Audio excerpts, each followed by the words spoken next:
kolmaroolis. Ja siit ainult ei laen näitab, aga Känksepp ikkagi on võtnud selle pikema kõrre, kipub olema täna selline teeb konto kõige kiirem sõita selles klassis ja Tõnst jätkab oma akrobaatilise ja meeleoluka sõidustiiliga Jaan Lahinguse superiga, samal ajal kui Tammel võib-olla siis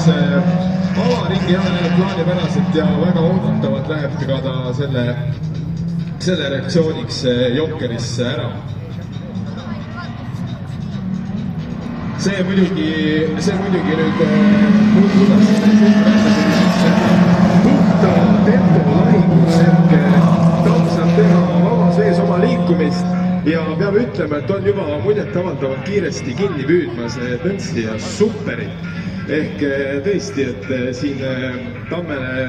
jätab olukord hea mulje, kui me räägime siin teise koha püüdmisest, kui me räägime siin esikoha püüdmisest, siis muidugi Känksepp, kes nüüd teeb oma Jokkeri ära. No vaatame, Tamm versus Känksepp,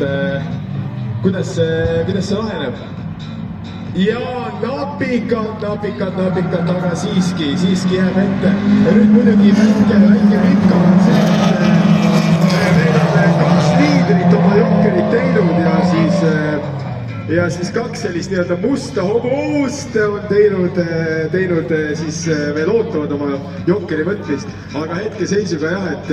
no lahe oleks, kui Tõnst võtaksid mingi pika kõrre praegu kõige lõpuks, et Super võib mängida ta kasuks tegelikult, sest ta hoiab ju kahte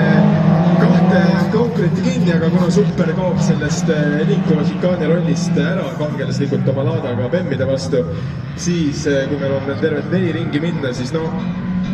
see olukord näeb väga hea välja praegu Känkseppale ikkagi, kes on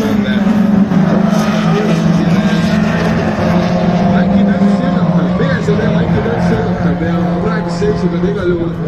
ainuke asi, mis ta kasuks mängib, on see, et Känksepp ja Tamm tunduvad natukene võib-olla üksteist segavat hetkel, aga nad pigem kipuvad isegi üksteist segades Tõnstiga vahet ikkagi vähendama. Ehk siis raske oleks ette kujutada, et Tõnstil tekib siin mingi reaalne võimalus tema siit mingi täiesti selline underdog victory võtta ja võtab oma Jokkeri ära ka ja jääb sinna Superi ette, nagu täpselt nagu võis arvata ning siin tõesti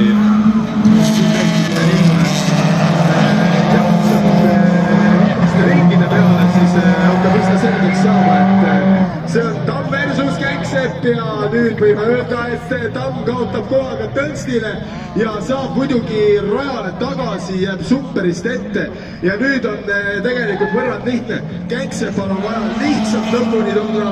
tal on vaja see asi ära vormistada, aga Tõnst on võimalik siiski tõmbamas siin korralikku töövõitu, korralikku pikka kõrt. Tamm kiirust oli, aga natukene kukkis vales kohas üle ja nüüd see tähendab seda, et kui me liigume siin viimaste ringide peale, siis midagi vaja öelda Känksepp väga heas seisus, samal ajal kui Tõnst hoiab seda teist kohta nüüd Tamme vastu. Tamme rütm on kindlasti saanud natukene kannatada sellest kõigest ja peab ütlema, et nii palju kui Tõnst on seal ravenenud, siis nüüd siin teine koht võtta oleks muidugi väga magus, aga Tamme tempot arvestanud Känksepp, aga täiesti samas tempos ei ole see muidugi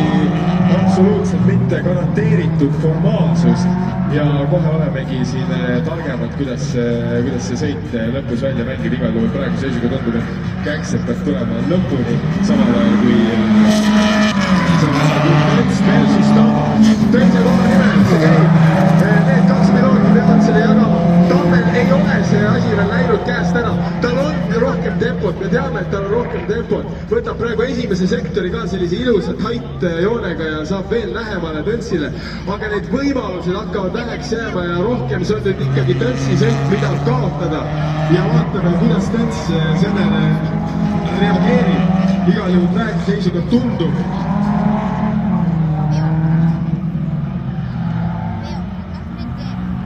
mulle niimoodi, et siin on siiski ja Känksepp tuleb ja mitte midagi pole öelda, et Tõnst akrobaatilise sõidustiiliga sõita võtab korraliku töövõidu ja siis Tamm ja siis